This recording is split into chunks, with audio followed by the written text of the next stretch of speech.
My dear students, hello. आज हम लोग एक बहुत ही मज़ेदार चैप्टर के बारे में पढ़ने वाले हैं। It is really a very interesting and thrilling story. इसमें बहुत सारा रोमांच है एंड सस्पेंस है that you will enjoy, I am sure. So my dear students, this is class 12th and lesson number 2. The lesson's name is A Fellow Traveler, written by A.G. Gardner. So before we go through the lesson, I would like to ask you a question. Did you ever have a experience to travel by train or a local train? क्या आपको कभी भी ऐसा अनुभव आपके पास है जिसमें आपने एक लोकल ट्रेन में यात्रा की हो? अगर आपने लोकल ट्रेन में यात्रा की है तो हम जो अब ये पहला पैराग्राफ पढ़ने वाले हैं उसमें आपको बहुत मज़ा आने वाला है and you can feel and realise the emotions and the gesture the writer is also having, right. और इससे पहले मैं आपको कुछ एसेंशियल बातें अबाउट द लेसन आपको बता दूं। ये एक पर्सनल ऐसे है जो मिस्टर A.G. गार्डनर ने लिखा है और उसमें उन्होंने एक फेलो ट्रैवलर के बारे में, सहयात्री, फेलो मतलब या साथ और यात्री ट्रैवलर, फेलो मतलब साथी और ट्रैवलर मतलब यात्री, सहयात्री के बारे में यहाँ पर उन्होंने चर्चा की है। और इसमें हम देखेंगे कि एक फेलो ट्रैवलर कौन है जिसके बारे में उन्होंने एक पर्सनल ऐसे लिख दिया, एक पूरा इतना बड़ा चैप्टर उन्होंने लिख दिया। इसके बारे में हम लोग जानना चाहेंगे। आप ज़रूर मैं आपको बता दूं बच्चों कि ये एक कहानी है, बहुत ही इंटरेस्टिंग है। स्टार्टिंग में हमें थोड़ा सा सस्पेंस मिलेगा कि यहाँ पर है क्या। कोई एक ऐसा यात्री है जो कंपार्टमेंट यानी जो कैरियज है उसको हम ट्रेन का डिब्बा कह सकते हैं। उस ट्रेन के डिब्बे में ट्रैवल कर रहा है हमारे राइटर के साथ, ऑथर के साथ वो यात्रा कर रहा है, लेकिन ऑथर को उसकी उपस्थिति का एहसास नहीं है। क्या कभी ऐसा इमेजिन हम कर सकते हैं कि हमारे साथ एक सहयात्री हमारे साथ रेल के डिब्बे में हो और हम उसकी उपस्थिति को ना महसूस करें? Isn't it so thrilling and surprising? Yes, it is. तो मैं आपको बताऊं बच्चों, उसके सहयात्री और कोई नहीं, एक मच्छर हैं और वो मच्छर के साथ उनके एनकाउंटर होते हैं और बहुत सारे उनकी इमेजिनेटिव स्किल्स हम यहाँ पर देखेंगे जो उन्होंने एक कंपार्टमेंट में अकेले होने के विषय में बताई हैं। मगर इस चैप्टर में जो पहला पैराग्राफ हम पढ़ने वाले हैं उसमें उन्होंने उस ट्रेन के बारे में बताया है जिसमें वो बैठे हैं, वो किस प्रकार की ट्रेन है और वो कैसा वहाँ पे अनुभव है, वहाँ का क्या एटिकेट्स है, मैनर्स हैं, और साथ ही जो राइटर का लिखने का उद्देश्य है वो हम आपको बताएं बच्चों। वो उनका उद्देश्य ये बहुत गहरा है। जब हम इस चैप्टर को पढ़ेंगे तो हम सोचेंगे कि ये मच्छर के ऊपर पूरा पार्ट क्यों लिख दिया। बच्चों, मच्छर के ऊपर एक पार्ट लिखा है, लेकिन इस पूरे पार्ट के अंदर थोड़ा एंटरटेनमेंट है, थोड़ा नॉलेज है और साथ ही एक जीवन का सार भी है। That we can say it is having the philosophy of life. We should compare ourselves like the mosquito is having the existence in this chapter. Similarly, we are also living in this world. जैसा मच्छर उस compartment में एक यात्रा कर रहा है जिसे कुछ नहीं पता कि वो कहाँ है, कहाँ से आ रहा है, कहाँ जा रहा है और क्या कर रहा है, ऐसे ही हम भी इस संसार में हैं। ये संसार जो है वो हमारे लिए रेल का एक डिब्बे के समान दर्शाया है लेखक ने, और हमें नहीं पता कि हम किस अनंत काल में जा रहे हैं, हमारी पोजीशन क्या है, and where we are going, from where we are coming, we do not know. We are having the same gesture and the position the mosquito is existing in this chapter. Okay, let's start. I do not know which of us got into the carriage first. मैं नहीं जानता कि carriage बच्चों कहते हैं rail के डिब्बे को, ठीक है। दिस इज कॉल्ड, रेल का डिब्बा जो होता है, compartment, that is called carriage. I do not no, मैं नहीं जानता, विच ऑफ अस, हम में से कौन, got into the carriage first, carriage में कौन पहले आया। Indeed I did not know he was in the carriage at all for some times.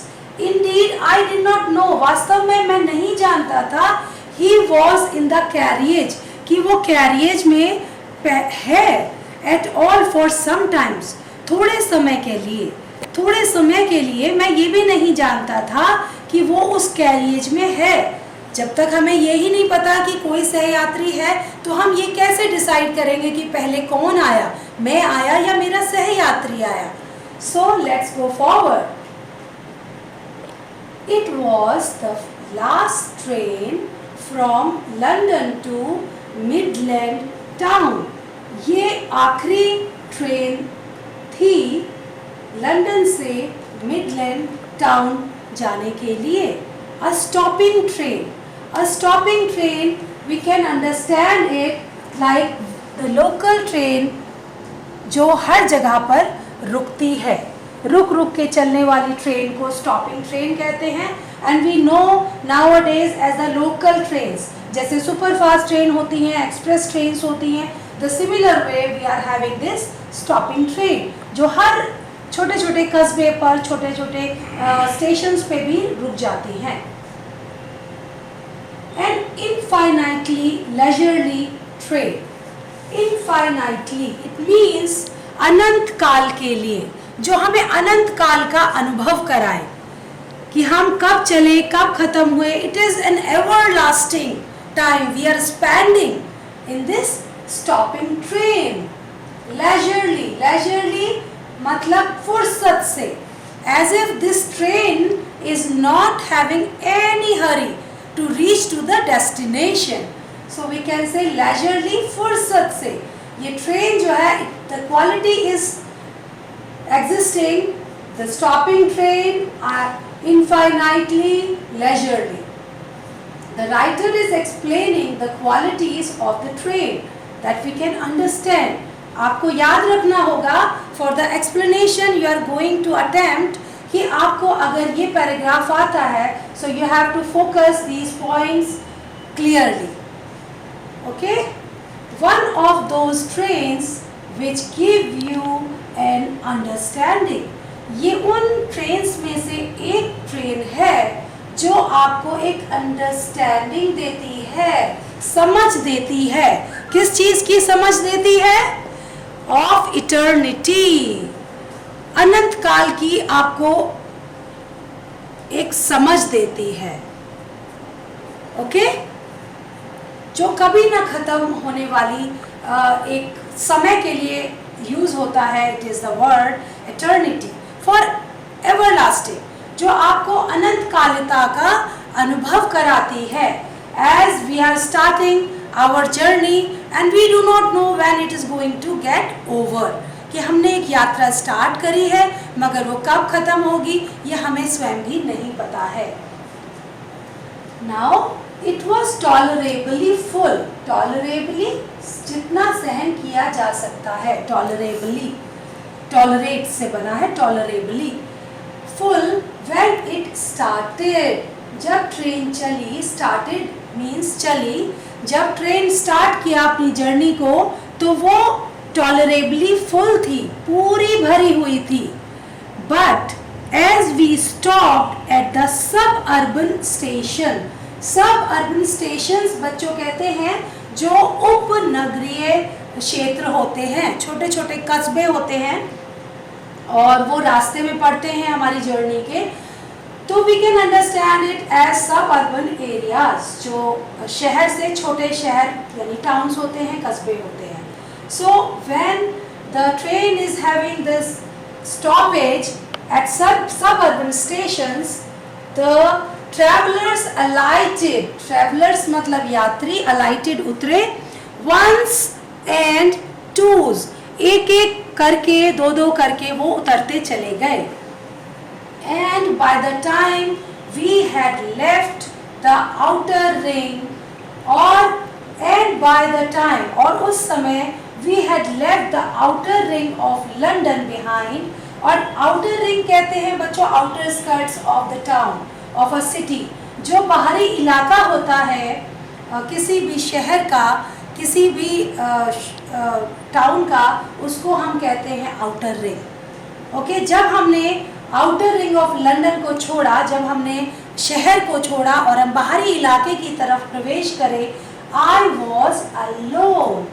Now what does the writer says? That he was alone in the compartment, or rather I thought I was alone. और या तो मैं ऐसा सोच रहा था, मेरा ऐसा मानना था कि मैं अकेला हूँ। सो यहाँ पर बच्चों हम देखते हैं कि यहाँ पर ट्रैवलर जो है वो ट्रेन के बारे में बताता है कि ट्रेन किस प्रकार की है जिसमें वो बैठा है, और वो एक अनंत कालता का हमें अनुभव देती है कि हम कब चले, कब उसमें बैठे और कहाँ तक जाकर हमारी जर्नी खत्म होगी। As if it gives you a leisurely time you are spending, फुर्सत से, as if you are not having any hurry to reach to the station. You are enjoying the everlasting time in the train. तो बच्चों अब जो हम उसका second paragraph पढ़ने वाले हैं, A.G. गार्डनर जी ने फेलो ट्रैवलर का जो सेकंड पैराग्राफ लिया है। बच्चों it is very important for your examination to get prepared with. उसके लिए मैं आपको बता दूं, before we go through the second paragraph, मैं आपको बता दूं कि जो सेकंड पैराग्राफ है बच्चों, उसमें हम बहुत कुछ इंटरेस्टिंग देखने वाले हैं जो राइटर हमें, लेखक हमें बताते हैं।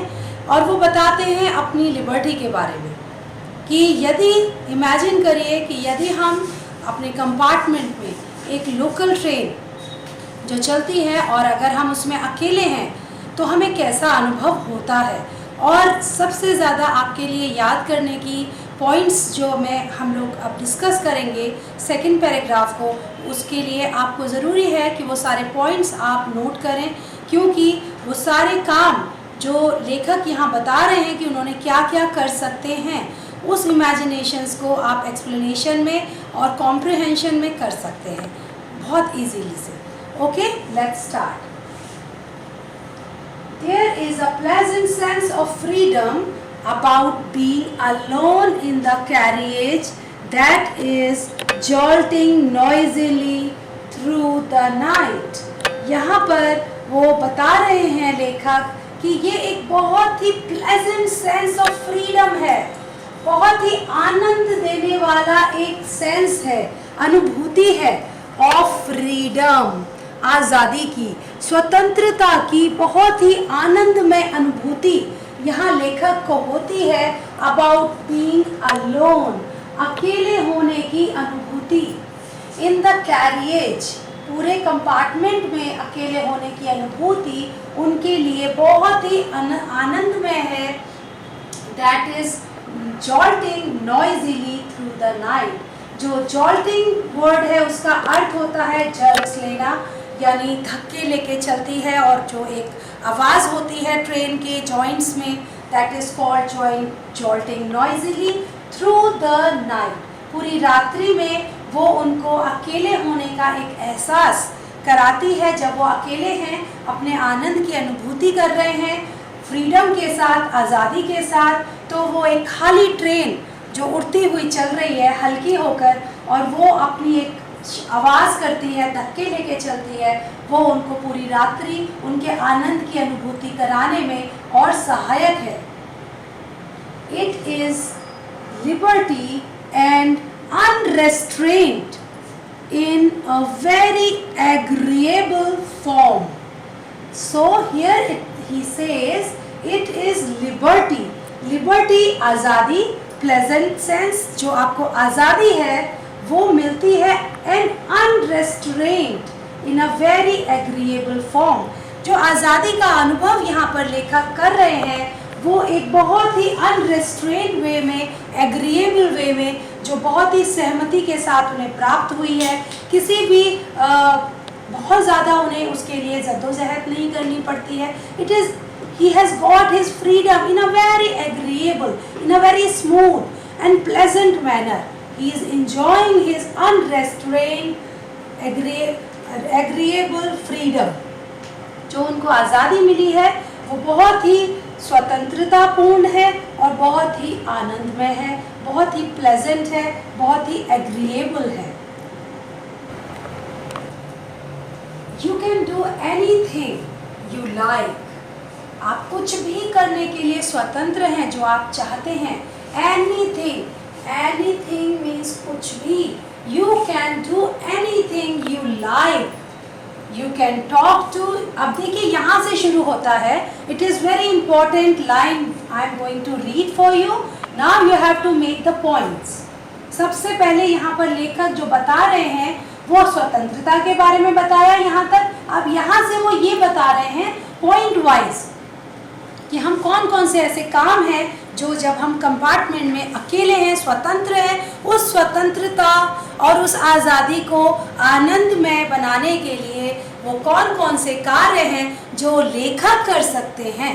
क्योंकि हम तो अपनी आज़ादी के अकॉर्डिंग कुछ भी कर सकते हैं, but according to the chapter, according to the writer, we are having the points that we can do while we are having the freedom in the compartment.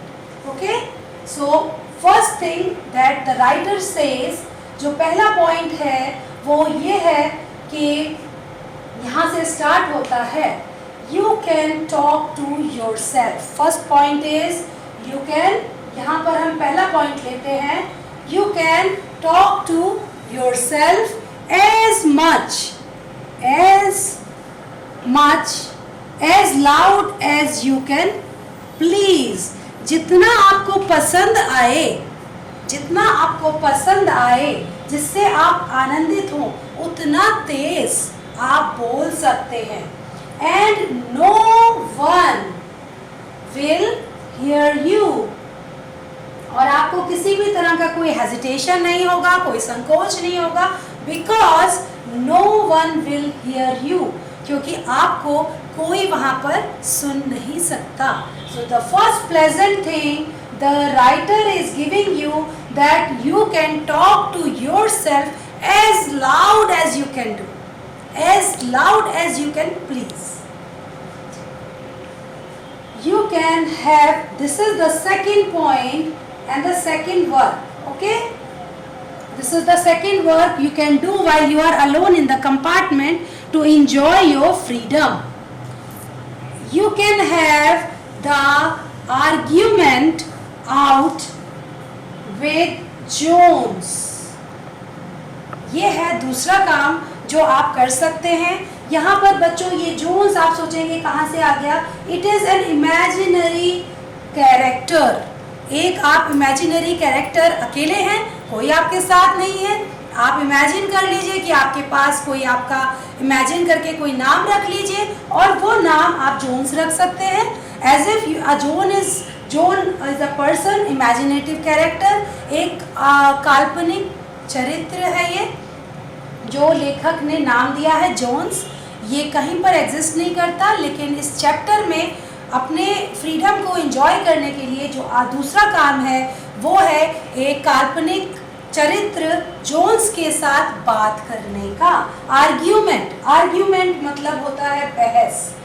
तो you can have the argument out with Jones के साथ आप बहस कर सकते हैं. And roll him ट्रायम्फेंटली होता है जीत, बहुत एक जीत का एहसास होना, या एक you are having the victory होना.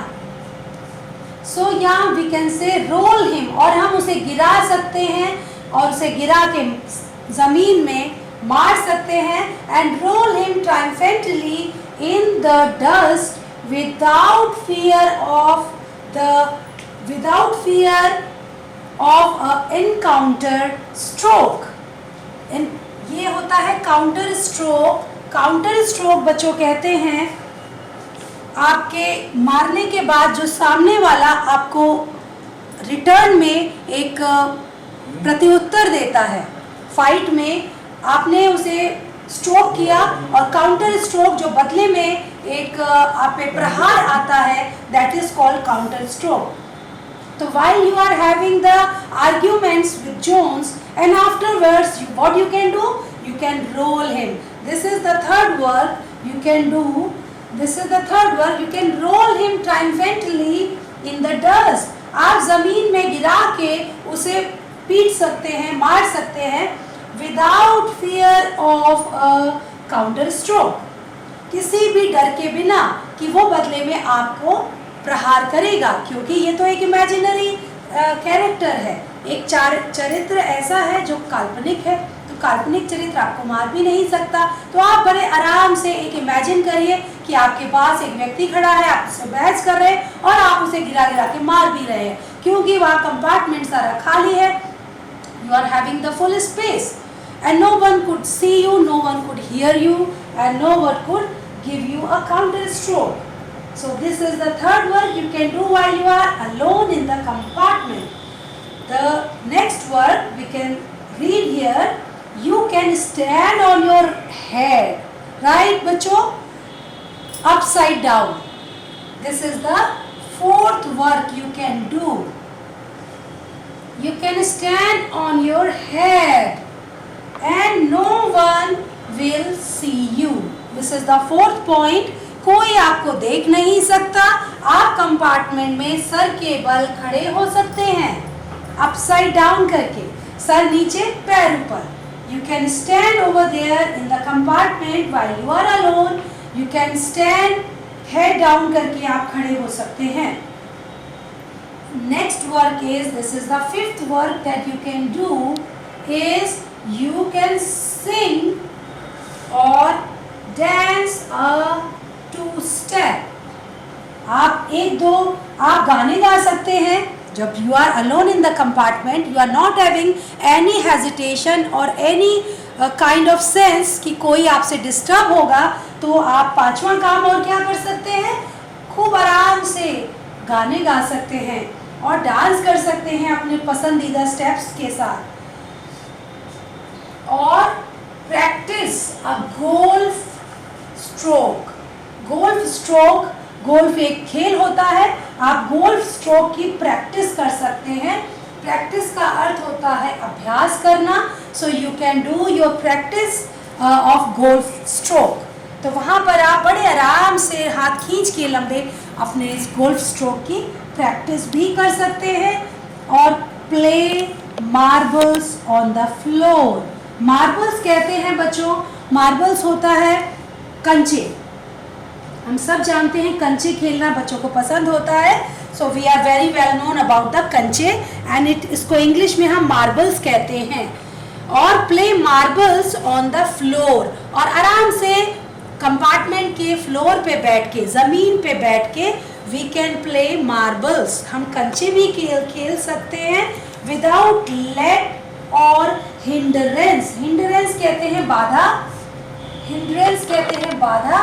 तो हम बिना किसी बाधा के हम कंचे भी खेल सकते हैं. यहाँ पर हम देख रहे हैं कि कितने सारे काम हैं जो हम कर सकते हैं. Okay, so now we are going to get the 6th point. अभी हमने 5 पॉइंट्स पढ़ लिए थे, and this is the 6th point that we are going to discuss of the second paragraph. This is the 6th point.